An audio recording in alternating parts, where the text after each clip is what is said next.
In today's video, I'm going to go through how 3 E2 Visa franchise clients received US green cards and how you could potentially get a US green card after investing in a franchise and securing an E2 Visa for you and your family. Now, these 3 investors all secured their US green card in the first initial term of that E2 Visa. They were all from treaty countries that had a 5-year E2 Visa, allowing sufficient time to strategize with their immigration attorney on the best path to getting a US green card. So the first client from the UK, he was a pharmacist by practice. His wife, who was actually the E2 Visa investor, invested in a real estate property management franchise, while the husband got the recertification for his pharmacist license in the United States. That took a couple years. A pharmacy sponsored his EB2 green card visa, which took about 1.5 years. So within a few year period, he was able to get a green card. His wife, who was the primary investor for the E2 Visa, was able to sell back the franchise to the franchisor and focus on other business activities as well as other family obligations. The second investor invested in a pet industry franchise. And in this case, the franchisee and the franchisor developed a really close working relationship. And the franchisor decided to bring the franchisee, that E2 Visa investor, actually onto the management team at the franchisor level.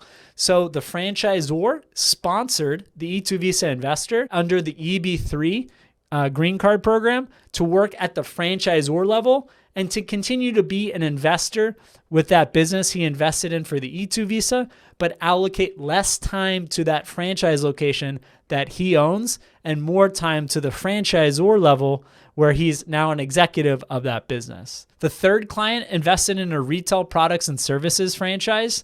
And for this case, he had invested roughly $200,000 in a business and in parallel invested in a regional center real estate project for the EB5 investor visa program. Now, back when he made this investment, it was just a $500,000 investment and would take about 3 years to get the EB5 green card. This client continued to work day to day into the E2 Visa business until growing it to a certain scale where it made sense to have a day-to-day manager and focus on expanding to open up more locations of that E2 Visa franchise business. So there you have it, 3 examples of how E2 Visa clients of Visa franchise have successfully transitioned their family from the E2 Visa status to the green card status. I just went through 3 green card options that you and your family can potentially get while on E2 Visa status, the EB2, EB3, as well as the EB5 visa. There's a lot of other ways to get a green card, whether it's through family sponsorship, employment, or investment. And I do encourage you to talk directly with a licensed U.S. immigration attorney to see which green card option is the most cost effective and also the most timely to get you and your family a green card if that's what your final intention is in the United States. I hope you enjoyed this video. I'm curious if there's E2 Visa investors that have transitioned to a green card. Leave in the comment section how you got a green card after initially entering in on the E2 Visa. Thanks.